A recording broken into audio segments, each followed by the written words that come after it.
incrível, impecável, com uma escrita tão deleitosa do Machado. Se alguém fala sobre o Machado de Assis, você fica, ai meu Deus, esse cara que fala abobrinha e não sabe de nada, né? Hey literatas, tudo bem com vocês? Aqui é a Giza Vatsky e hoje, nesse canal incrível, nós vamos conversar sobre simplesmente o melhor autor da literatura brasileira, a pessoa que influenciou diversas pessoas na nossa cultura, a pessoa que simplesmente dividiu um movimento inteiro, uma escola literária inteira, essa pessoa que você com certeza já ouviu falar, por mais que você não goste, porque provavelmente leu um livro dele na adolescência, não entendeu nada, e aí você ficou com um ranço absurdo dele. Toda vez que alguém fala sobre o Machado de Assis, você fica, ai meu Deus, esse cara que fala abobrinha e não sabe de nada, né? Os livros dele são super confusos e não sei o que, não sei o que, não sei o que lá. Então a gente vai conversar hoje sobre um dos livros mais importantes da literatura brasileira.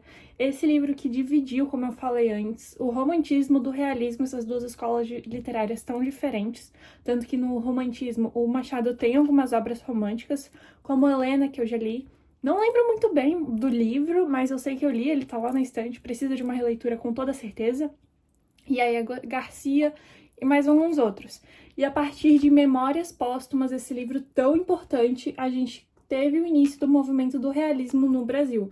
Então, a partir desse livro, a gente tem também a fase mais madura do Machado. Ele publicou Dom Casmurro, acho que é Isaú e Jacó, vários, Quincas Borba. Todos esses livros vieram depois desse daqui, que foi simplesmente um racha gigante na nossa literatura e que por isso que é tão importante, né? Além desse livro ser simplesmente incrível, impecável, com uma escrita tão deleitosa do Machado, a gente também tem essa ruptura de um movimento para o outro. Tanto que no romantismo, os livros do Machado foram extremamente influenciados pelo José de Alencar. E o José de Alencar, para os que não sabem, é o principal nome, né, do romantismo, de fato. Ele escreveu Senhora, Diva, Iracema, todos esses grandes clássicos que estão realmente no romantismo, né? Então, esse livro, por dar origem a uma nova escola literária, que é 100% distinta, né, do romantismo, na recepção da crítica a esse livro, ele foi extremamente criticado.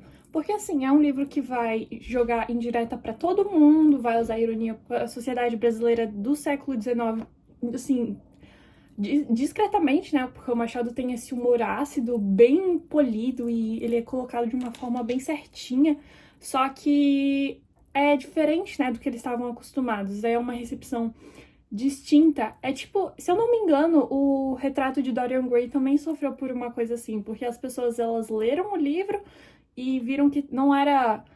É algo meio perturbador. Esse livro não cai na questão de ser perturbadora, só que é uma crítica bem contundente mesmo, né? A gente tem um defunto autor aqui, né? A gente tem uma pessoa que morreu e justamente o Machado usa dessa morte para poder falar nada. Então, em diversos momentos do livro, o Brás Cubas, o nosso protagonista, vai falar que justamente por ele estar morto, ele não precisa mais da opinião pública, ele pode falar tudo sem esconder nada a ninguém. Esse livro aqui me lembrou muito em relação, não a personagem, construção de personagem, nada do tipo, mas em relação à ideia, A Morte de Ivan Ilitch do Tolstói. Por quê, né, gente? Porque esse livro basicamente, ele é uma novela, então, né, gente? A diferença de tamanho é bem considerável, só que esse livro aqui, ele é um autor, uma pessoa que morreu, e aí ele vai contar um pouquinho sobre essa vida após a morte, só que ele não vai voltar tanto quanto Machado, né? Ele vai voltar ali até o casamento, se eu não me engano, então ele não faz uma viagem temporal tão grande, mas não tem como não comparar, né? Porque é uma ideia, assim, parecida e é bem semelhante. Então vamos começar. Esse livro aqui tem a dedicatória, acho que mais famosa da literatura brasileira. Você com certeza já viu: Ao verme que primeiro roeu as frias carnes do meu cadáver, dedico como saudosa lembranças estas memórias póstumas. Eu acho que todo mundo conhece essa dedicatória, já viu em algum canto da vida, porque ela é muito, muito, muito famosa. Infelizmente, eu acho que mundo afora, esse livro não é tão famoso. Teve aquela gringa que viralizou, que leu Memórias Póstumas e, tipo, teve um surto, porque é um livro muito, muito, muito bom. E eu acho que o Machado não é tão traduzido assim, né? Uma coisa que eu esqueci de comentar é que aqui nesse livro a gente vai ter muito o recurso da quebra da quarta parede. Ou seja, sabe essa coisa que você viu no filme do Deadpool, que é ele falando com a câmera o tempo todo, que é uma encheção de saco? Então, o Machado inventou basicamente isso aqui no Brasil, só que não é uma encheção de saco, né? Eu, pelo menos, não gosto no filme do Deadpool isso, mas aqui fica algo muito legal, porque... Sério, pra vocês terem uma noção, olha só, isso é uma das páginas do livro que eu fiz aqui, ó. Porque não, é impossível você ler isso daqui e não fazer anotação, porque eu entendo que muitas pessoas vão ler e não vão entender, e isso é normal, só que eu vi esse livro muito como uma recompensa da bagagem literária. Óbvio que eu não entendi todas as referências, ele faz muita referência a Shakespeare, eu não li toda a obra dele ainda, eu li uma fração bem pequenininha. Inclusive tem Hamlet aqui, caso vocês estejam curiosos pra ver, né, sobre o que é esse grande clássico. Eu não li tudo dele, eu li algumas coisas que eu preciso reler, inclusive pra trazer vídeo pra vocês. Ele tem muita referência à mitologia grega, não sei se eu falei isso já. E eu entendi algumas coisas, outras não, porque é aquilo, né? A gente precisa sempre aumentar a bagagem. Só que é muito legal e nessa edição aqui minha tem muita nota de rodapé. Então, se ele fez uma referência que você não sabe de onde que tirou, vai ter um númerozinho lá, você olha embaixo, a referência Divina Comédia disso. Ele faz referência a Eneida, que eu estou tentando ler, né, gente, porque o tempo tá meio complicado, mas enfim. Então é um livro que eu vejo quase como uma recompensa aos leitores mais experientes, assim, que leram mais coisa e que vão ter um deleite muito grande de você pegar ali uma frase e falar, meu Deus, isso daqui é de lá, e eu sei o que ele tá falando porque aquele livro fala disso, disso e aquilo. Falei demais já, vamos conversar um pouquinho sobre o livro em si. Aos que já sabem, provavelmente, né, porque é impossível não saber disso, o livro começa narrando a morte do Brás Cubas, ou seja, não narrando, né, ele vai narrar a própria morte, falando que 11 pessoas foram ao seu enterro, que ele teve uma vida miserável, de fato, né, para 11 pessoas terem ido no enterro da pessoa, você imagina a importância, né, a relevância que ele teve na sociedade brasileira. E isso daqui já é um indício de quão amargo vai ser o livro, porque ele fala isso no prólogo. Eu anotei aqui, ó. Há na alma deste livro, por mais risonho que pareça, um sentimento amargo e áspero, que está longe de vir de seus modelos. Escrevia com a pena de galhofa e a tinta da melancolia, e não é difícil antever o qual poderá sair deste contúrbio. Então a gente tem essa ideia permeando o livro todo. É uma ideia pessimista, é uma ideia de tristeza mesmo, é uma ideia de descrença com a humanidade. Sendo que isso que difere tanto do romantismo, né? Porque no romantismo nós temos uma comédia romântica eterna, não é mesmo, amigos? Então, como eu falei, nós vamos ter um defunto autor, uma pessoa que primeiro morreu para depois se tornar um autor. Então, ele de fato não escrevia. Ele escreveu umas coisinhas assim, publicava no jornal, o Brás Cubas, mas nada como um romance desse tamanho, né? Um romance tão encabeçado e bem pensado. Pela narrativa não ser linear, ele vai contar o enterro dele, e aí depois ele vai falar que teve uma moça, uma antiga companheira da vida dele, que nós vamos descobrir depois, vamos ficar assim bem íntimos dela, que foi visitá-lo no enterro. Depois ele vai para um capítulo belíssimo, belíssimo, belíssimo, que é sobre o delírio. Gente, que capítulo assim que você vai ler e você vai ficar matutando aquilo lá um tempão, tá, gente? Eu acho que só esse capítulo vale muito a pena, porque você fica pensando, tá, por que essa referência? Porque foi nesse capítulo que nós temos simplesmente muitas marcações aqui, porque é um capítulo que ele vai falar de uma viagem que ele fez com o hipopótamo para conhecer a natureza ou a Pandora. E aí ele vai meio que implorar para essa divindade que ele não morra, porque ele quer viver mais ainda. Então a gente vai ter esse dilema entre os dois. E aí ela acaba... Enfim, é um delírio bem grande. E aí ele... Nesse momento ele não morre, mas ela fala que vai acontecer em algum momento. Nós também temos no inicinho do livro algo que um Brás Cubas faz no final da vida, que é a criação do emplasto Brás Cubas. Isso, para vocês terem uma noção, é o segundo ou o terceiro capítulo do livro, que seria o emplasto hipocondríaco, que... Por que ele tá criando isso, né? O emplasto seria meio que um remédio para curar a hipocondria, e aí ele tá escrevendo, ele decidiu, né, criar isso justamente não para ajudar, não para melhorar a humanidade, mas para realmente ter nas farmácias e nos lugares as pessoas falando que estão tomando do emplasto Brás Cubas. E essa é uma das primeiras vezes no livro que ele vai falar que ele tá fazendo isso justamente para aliviar o próprio ego, porque a vida dele foi assim, de completos fracassos. Para vocês terem uma noção, ele almejava ser ministro, entrar na vida política, ele conseguiu? Não, ele viu meio que o inimigo dele se tornando ministro, se torna ministro? Não, ele morre antes de se tornar ministro. E ele fica feliz pelo Lobos Neve, que seria o grande opositor dele, né? Um opositor meio... Não sei se o Brás Cubas é de fato um opositor ao Lobos Neves, mas enfim, o opositor dele não se tornando ministro, e ele fica feliz por essa morte repentina do Lobos Neves, mas isso é lá pro final do livro, tá, gente? Tô me adiantando aqui. Então ele vai falar desse emplasto, né? Ele vai falar, e aí já pula do livro pra a visita dessa moça que faz no enterro dele com um filho, né? O Nhão Lolo... Não. O filho dela... A Virgília vai visitar ela com o filho, e aí depois disso o Brás Cubas vai começar a narrar a vida dele de fato. Isso lá pra página 50 já, então a gente tem realmente essa narrativa nada linear. Ele vai falar que ele nasceu, que ele era a grande promessa da família da família Cubas. Que o tio dele, que era padre, se eu não me engano, ou arcebispo, uma coisa assim, clérigo, ele era do clero, queria que ele fosse padre. O outro tio dele, que era mais assim, uhul, falava que o menino tinha promessa, que ele era inteligente, que ele aprendeu a falar rápido, falar coisas difíceis. E o pai dele, assim, pensa em um homem assim que tinha um orgulho do filho, mesmo não tendo feito nada, ainda tinha um orgulho, um amor pelo filho, e a mãe também. Então eles falavam que o menino podia ser qualquer coisa, mas que ele chegaria longe. E aí esse menino, né, o Brás Cubas, nasceu extremamente mimado, ele não sofreu nenhuma represália durante a vida, e inclusive nesses momentos da infância dele que nós temos a presença, nos é contado que apareceu que o Brás Cubas foi amigo de infância de um personagem que dará origem a um outro livro do Machado, o Quincas Borba. Então o Brás Cubas foi amigo do Quincas Borba durante a infância, depois eles vão ficar um tempo longe um do outro, e aí depois o Quincas Borba vai aparecer de novo na vida do Brás Cubas, né? De um jeito meio conturbado, mas no final os dois voltam a ter um contato bem próximo, né?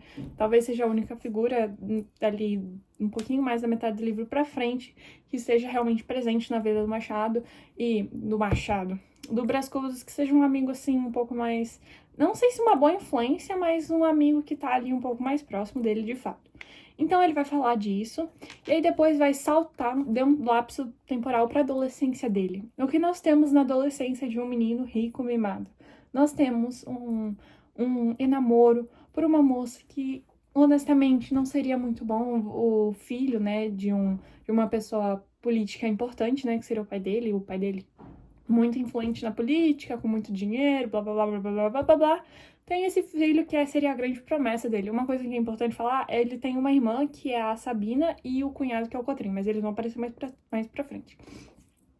E aí eles vão ficar nisso, né? E o Brás Cubas, ele vai ser levado pra uma festa, se eu não me engano, pelo tio dele. Isso, pelo tio dele, pra vocês terem uma noção, né? E aí,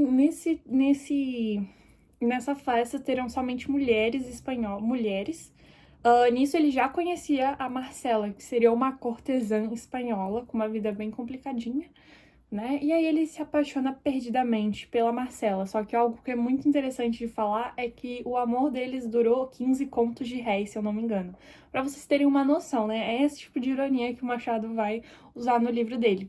Então ele vai falar que esse amor durou 15 contos de réis. O pai dele descobre que esse menino gastou um dinheiro assim absurdo com essa menina, de dar presente, de dar não sei o quê. Daí o que o pai, né, achando que o menino vai ajuizar, igual quase todos os pais, falou assim: meu filho, tu vai estudar na Europa pra tomar juízo. Daí o Brás Cubas desesperado, né? Meu Deus do céu, minha vida vai acabar sem a Marcela, o que eu vou fazer? Sem a Marcela, não sei o que, não sei o que lá. E aí ele fala assim: Marcela, vamos pra Europa juntos. Daí ela fala: vamos. Só que daí o que o pai dele fala: você não vai com ela não. E manda ele num barco sozinho. A viagem é longa, ele tem bastante tempo pra refletir, né, pra matutar bastante, e aí ele acaba esquecendo essa Marcela e ele vai pra Lisboa, não é Lisboa, é outra cidade ele vai pra Coimbra estudar, né, porque é lá que o povo vai estudar, né, no século XIX, pra Coimbra, na Universidade de Coimbra, estudar, né, provavelmente fazer direito, o Machado acho que não fala, mas enfim. E ele vai, né, no caso, e aí lá é muito interessante isso, porque realmente o pai dele mandou ele lá pra estudar, Ele fica lá muito tempo, muito tempo, não estudando, né? Só farreando, tanto que quando ele fala que ele consegue o canudo, a vida dele era uma liberdade que só, agora ele não precisava fazer mais nada. Ele, assim, foi um estudante bem que lava com a barriga, sabe? Aqueles clássicos universitários que não fazem nada da vida.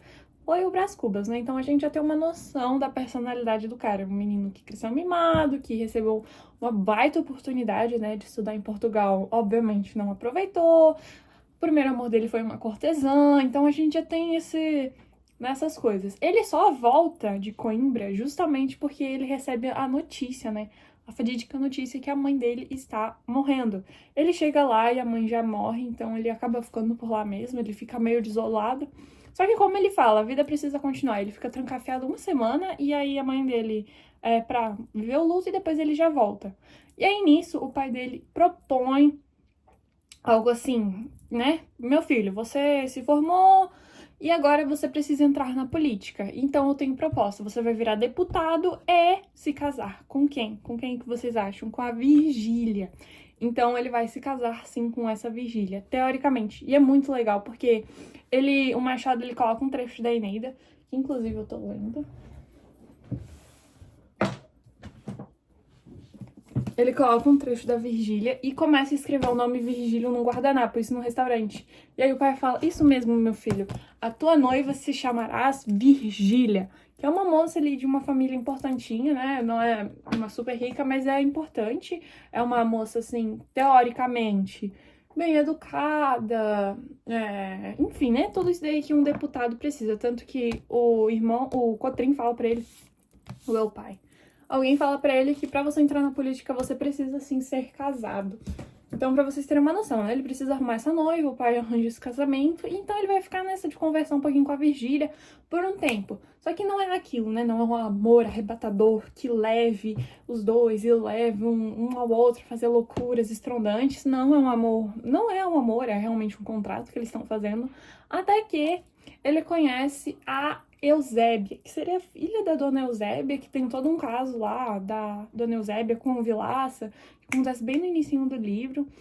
E aí ele se apaixona pela moça, porque é uma moça toda fofinha, enfim, né, gente, toda fofinha, só que ela é coxa, ou seja, ele fica nessa de, eu acho que não vai dar pra te dar uma oportunidade social.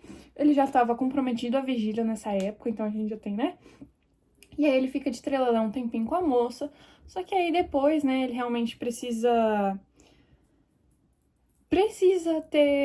tomar juízo, né, e casar com a Virgília. Só que aí, ele termina as coisas com a Eusébia, né, a Eusébia, na verdade, termina as coisas com ele pra não prejudicá-lo, porque ela é coxa e afins, mas daí ela termina as coisas com ele, daí ele tá meio que decidido a se casar com a Virgília de fato, porque é isso que vai prometer um futuro pra ele. E aí aparece o tal do Lobos Neves, que promete a Virgília se tornar dama, se eu não me engano. Então, a Virgília vai se casar com o Lobos Neves e abandonar o Brás Cubas. E aí, nisso, o pai dele falece. Por que o pai dele falece? O pai dele falece e o Brás Cubas meio que vai culpar a si mesmo, porque o pai dele vê que o filho se tornou um fracassado, né? E é uma cena bem triste mesmo, porque tipo, ver que a vida do filho tá sendo desperdiçada, né? O moleque não conseguiu entrar na política até agora, né? Não se casou, perdeu um casamento bom pra ele. E aí o pai falece, né? Com essa impressão do filho bem fracassado, de fato. E aí ele vai se afastar um pouco da irmã e do Cotrim, porque eles vão ter uma discussãozinha sobre a herança, né? Eu quero ficar com isso, eu quero ficar com aquilo. E aí ele vai ficar sozinho por um tempo, né? E aí é nisso que ele acaba reencontrando a Virgília. E nesse meio tempo, inclusive, ele volta a encontrar o Quincas Borba, né? Agora o Quincas Borba como um mendigo. E aí o Quincas Borba rouba um relógio do Brás Cubas, e aí depois ele devolve o relógio mandando uma carta que eles querem se encontrar. Depois de um tempo, tá? Isso já. Inclusive, ele reencontra a Marcela, vê que ela tá, assim, decrépita, toda velha, de fato, mas que parece que está bem, assim, né? Nas medidas do possível, e aí ele fica se sentindo meio culpado. E aí, nisso, ele reencontra a Virgília depois de tantos anos. Eles conversam um pouco, né? Ela é casada com Lobos Neve, com um filho já, o Nhonho. Isso, o Nhonho. E aí, eles se encontram e eu acho que a grande chave é em uma dança que eles estão tendo num baile. E, gente, me desculpa, mas não tem como tu não lembrar disso. E tu não lembrar desse monumento que é Ana Karenina, que tem vídeo no canal, inclusive, um vídeo super comprido, porque esse é um dos meus livros favoritos da vida. E Ana Karenina é basicamente isso. Nós temos, bem no início do livro, a dança da Ana com o Vronsky, que é... Talvez não seja uma... É, sim, um momento de flerte entre os dois, só que também já é um alarme social, um alarme? É um alerta social, isso, de que os dois vão ter um caso, né, que a dança fica até de fato muito sensual e os dois ali inadequado para uma moça casada e para uma pessoa do exército, né, que é o Vronsky. Então a gente já tem isso. E essa cena, gente, dois do Tolstói aqui, me lembrou muito, porque foi nessa dança que nós temos uma virada de chave nos dois e eles começam a ter um caso, né, um caso que o Lobosnev desconfia, depois ele vai descobrir, mas é algo que ele é muito devoto à Virgília, né? Só que a Virgília também não é flor que se cheire não, tá, gente? Ela faz cada coisa. Ela mente pro marido, sem remorso nenhum. O Brás Cubas fica olhando assim, meu Deus, mas tu vai mentir assim? E aí ele faz o Machado vai fazer uma descrição das mulheres também muito engraçada. Uma coisa que eu esqueci de comentar é que tem capítulos que é muito engraçado, gente. Porque assim, ó... Tem capítulos que ele vai falar do nariz dele, tem capítulos que ele vai falar dessas botas dele. E é isso. Mas eu quero mostrar um que tem capítulos que vai ser assim, ó. Que vai ser... Ai, gente, onde que tá? E são capítulos curtos, justamente pra... Ele fala isso, né? Que ele não quer entediar os leitores, nem nada do tipo. Olha só, esse capítulo. O velho diálogo de Adão e Eva. Eu pedi pra minha prof de literatura me ajudar, porque isso é bem quando eles começam a ter um caso, o Brás Cubas e a Virgília. E aí é justamente o Machado coloca isso, sendo o velho diálogo de Adão e Eva, justamente por eles estarem cometendo um pecado, mas não se importarem muito com isso.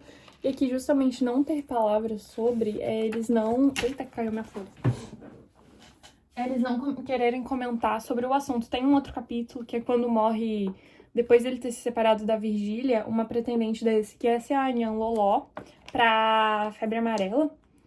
Que não é uma moça, assim, muito rica, ela é sobrinha do Cotrim, se eu não me engano, e ela falece, e é muito... O capítulo que ele dedica a isso é até meio, se a gente for parar pra pensar, meio fúnebre. Aqui, ó, epitáfio. E a gente tem o epitáfio da moça, da Nhan Loló.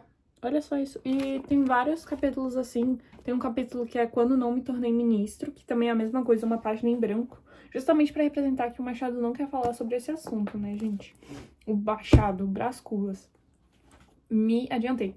Então, a Virgília, inclusive, chega a engravidar do Brás Cubas, só que ela perde o bebê, né?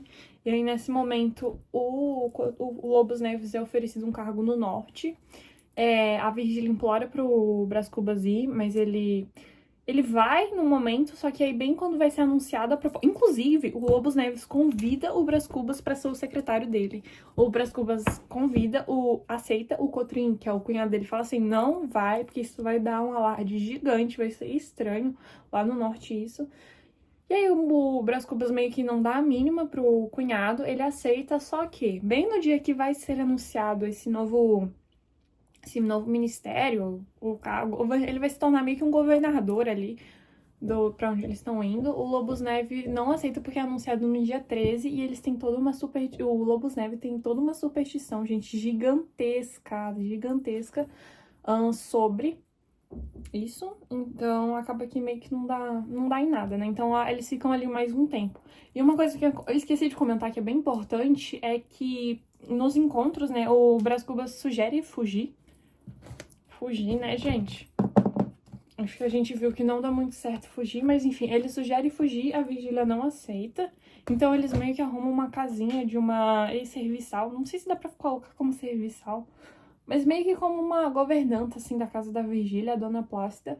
A Dona Plácida que teve uma vida também bem difícil, filha de um adultério, não conseguiu conquistar muitas coisas na vida, ela aceita, né, recolher os dois na casinha delas para os encontros secretos dele, porque ela tem um carinho gigante pela Virgília. Tem tenham as impressões que vocês quiserem. Daí, nesse meio tempo também, ele faz as pazes com a irmã dele, fica bem feliz, e ela inculca que ele precisa arrumar um casamento.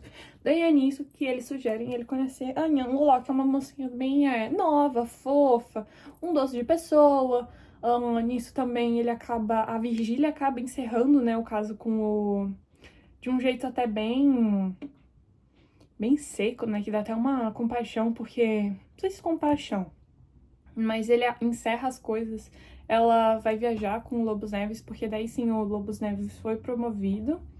Isso, daí o Lobos Neves é nomeado presidente da província, ou seja, governador no dia 31, que não tem a superstição. E aí os dois vão embora, Virgília encerra as coisas, né, com o machado. E com o machado, ai que saco, com o Brás Cubas, e aí ele fica meio que perdidão, assim, né, ele lamenta um tempo, ele reencontra o Quincas Borba nisso, agora sim, ele, tipo, vira amigão do Quincas Borba, o Quincas Borba oferece pra ele a ideia do humanitismo, e nisso, já que a Virgília foi embora, ele começa a se aproximar da Nhan Loló, e é aí que ela morre.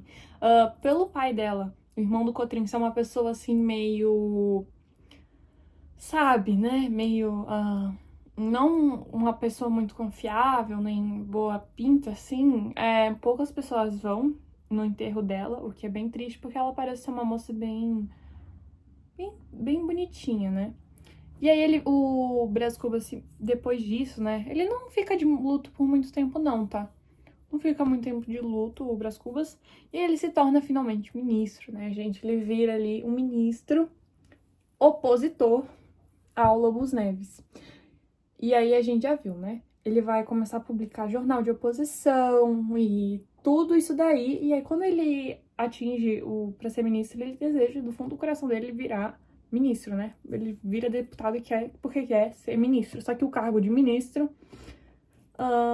ele é oferecido ao Lobos Neves. Só que o Lobos Neves ele falece, né? E aí a Virgília fica viúva e tal, mas a Virgília é isso longe.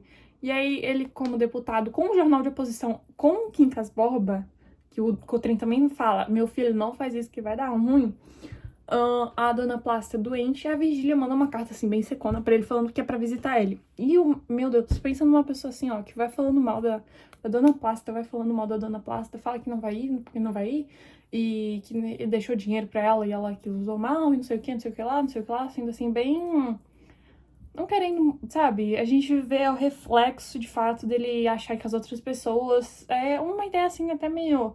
que dá pra refletir, né? A pessoa tá ruim, tá na pobreza, tá não sei o quê, mas eu ajudei ela que não quis pegar o dinheiro e não quis... Ou sabe quando uma pessoa se oferece dinheiro pra um morador de rua, só que você não oferece dinheiro justamente porque acha que ele vai comprar drogas? Um negócio assim. É meio que essa a vibe, se a gente pode dizer assim, do Brás Cubas em relação à dona Plácida. Ele encontra ela, vê uma visita assim bem seca, né? E aí uma semana depois, se eu não me engano, ela falece. Então a gente tem esse, né? E ele sem arrependimento nenhum, tá, gente? E aí, olha só, ele fala... Deixa eu achar aqui, ó. Eu anotei 331, bem no finalzinho do livro, tá, gente? A gente tá, tipo, bem no finalzinho. Ó, tem esse tipo de coisa no livro, gente.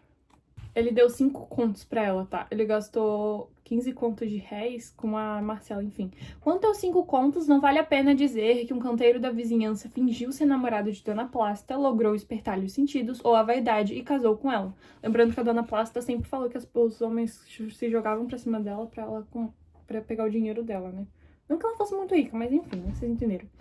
No fim de alguns meses, inventou um negócio, vendeu as apólices e fugiu com dinheiro. Não vale a pena. É o caso dos cães de Quincas Borba. Simples repetição de um capítulo. Olha só o que ele fala da utilidade da vida da Dona Plácida na Terra, na página 330 da minha edição. Dona Plácida luz no momento de simpatia específica, mas adverti logo que se não fosse Dona Plácida, talvez os meus amores com Virgília tivessem sido interrompidos, ou imediatamente quebrados, em plena efervescência. Tal foi, portanto, a utilidade de vida da Dona Plácida, utilidade relativa, convenho, mas que de acho absoluto nesse mundo.